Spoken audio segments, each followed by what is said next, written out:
welcome to another edition of Life with PB. I am excited about this particular topic I'm going to be talking to you about today. I am super excited about it. As if I have a favorite topic in life, this will be it, and that is making right choices in life, or life decisions, or life choices, making right choices in life. You see, life will always come with loads and loads of opportunities to make choices.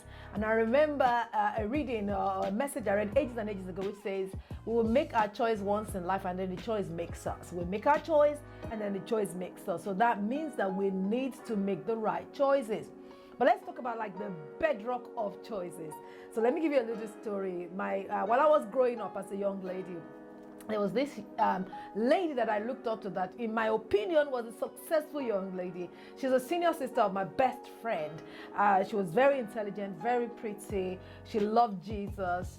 As far as I was concerned, she had everything going for her. She had a good boyfriend who she eventually married as well. So everything was just going well for her. And I wanted to find out what made her special, what made her successful. And I remember alongside my friend, interestingly, my friend didn't treat her just like a sister. My friend treated her like she's a mentor, somebody that you can look up to. And I remember we sat down with her one day and asked her a few questions. If we wanted a successful life as a young lady. Now, this is us maybe 14, 15, asking her this question. She was only probably about 25, 26 then, but like she had already, as far as we're concerned, she's finished living life. She was just a little bit under 30, and she was just in a good place, really. So she shared a few things with us. And I remember writing those things. I didn't understand them that much, but I wrote them down. But as time went on, I started practicing some of these things because I learned them from her. And I started reading more about it, and it became part of my own life as well. And a few things she mentioned, which I've now been able to, over the years, solidify, made into, my own substance to follow, choices to make. And the very first one is making the right decision about Jesus, or what to do with Jesus, where to put Jesus in your life. Ensuring that you make him the head of your life, and then you can have every other decision on the back of that. Now remember, she said the seriousness that she puts into our walk with God determines every other thing that she attracts, and that was important to me. I didn't want to attract a tadpole. I didn't want to attract the wrong people, a wrong person in a relationship, or wrong friendship, or wrong career path, or wrong, I wanted a good life in my future. So I thought, okay, if she made a good choice for Jesus and decided to follow him fully, I will do the same. So I don't know if you've done the same, but I would suggest to you that it pays to make the right decision with Jesus. Somebody say, what will you do with Jesus? He always asks us that question. I would suggest to you that you actually take him more seriously, get closer to him, and he will begin to lead and direct you. One thing you can be sure of, it will never lead you astray. So that is one big, great decision that you can make. I made that decision, and I've been following through on it, and I'm grateful I have. Another decision that this mentor of mine mentioned, that is a good thing she did, that we thought to imbibe or take on, is getting a mentor. Get somebody that has walked the path ahead of you that you can follow. And I remember very clearly, as at that time, she was the only one I knew. I didn't know her as in spending so much time with her, but the little time I spent with her, I looked at what she did, I copied what she did. I asked her questions, I tried to follow. Subsequently, she became a pastor's wife. Today, guess what? Guess what I am? Pastor's wife on the side as well. So there we go. So I think I even followed more than I thought I followed. She became a very good example to follow. The good thing about having a mentor is you have an example to follow.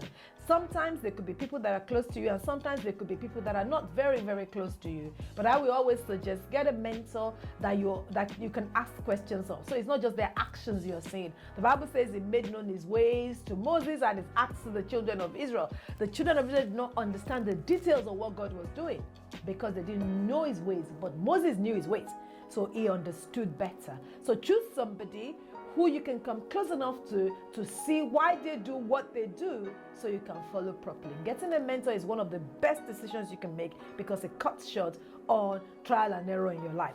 Another decision I made that has become very useful, based on what I saw and what I heard from this lady, is self-discipline. Make up your mind that you will be a disciplined person. You see, people that are self-disciplined, they follow Jesus, they follow rules, they look at things based on the long term, not just the short term. You see, your emotions say do what you feel like doing. But when you do what you feel like doing, they will always have consequences.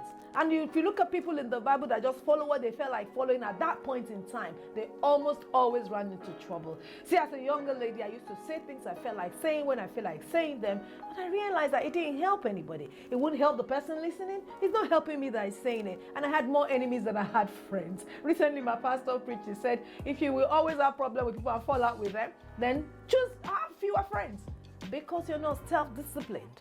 So I started working on myself. This mentor of mine that I was looking at, she would compose herself before she says anything. She was only in her late 20s. She was a bundle, as far as I was concerned, she was a bundle of wisdom. She knew what to say and when to say it. You know why? She never rushed to say anything. She will listen. She will comport herself. Even when it looks like it's a situation that is really precarious, she still takes the time and she says things and you're thinking, wow, how did she know to say that?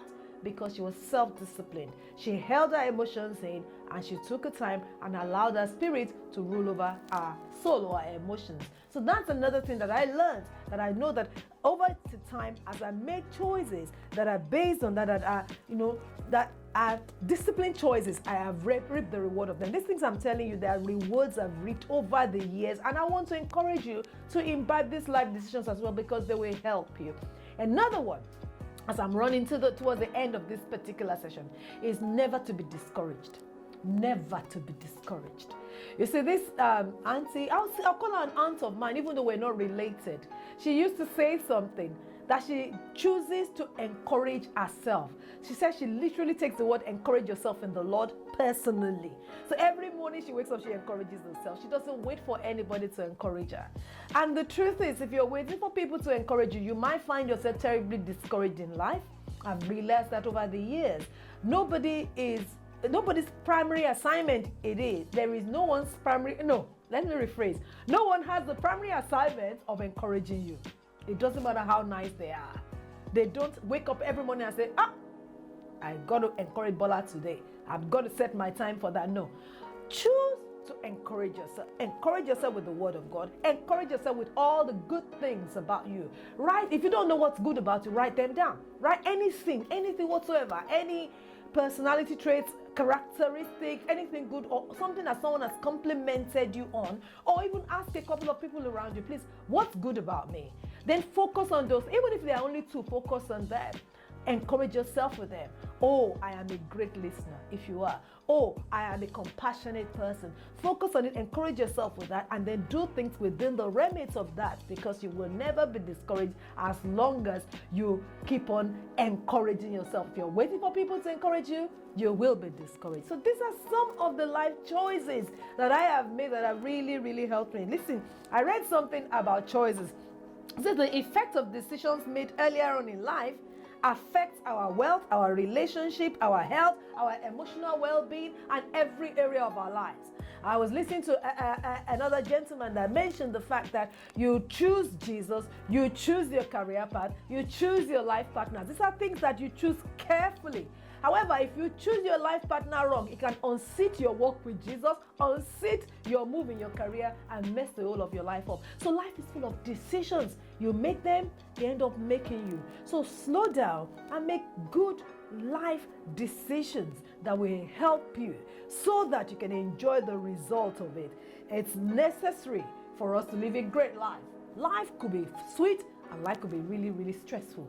Bad decisions create consequences. Good decisions create consequences. You can make your choice, but you can never choose what the consequence is. So stop and make good choices today. I made those many, many years ago, and over the years I keep improving on them and making better and better ones, and I am enjoying the fruit of good decisions today. So I want to encourage you to make good decisions today so you can have a great life tomorrow, because the decisions you made yesterday you are seeing the impact of them today, and the ones you make today, you will see the impact of them tomorrow.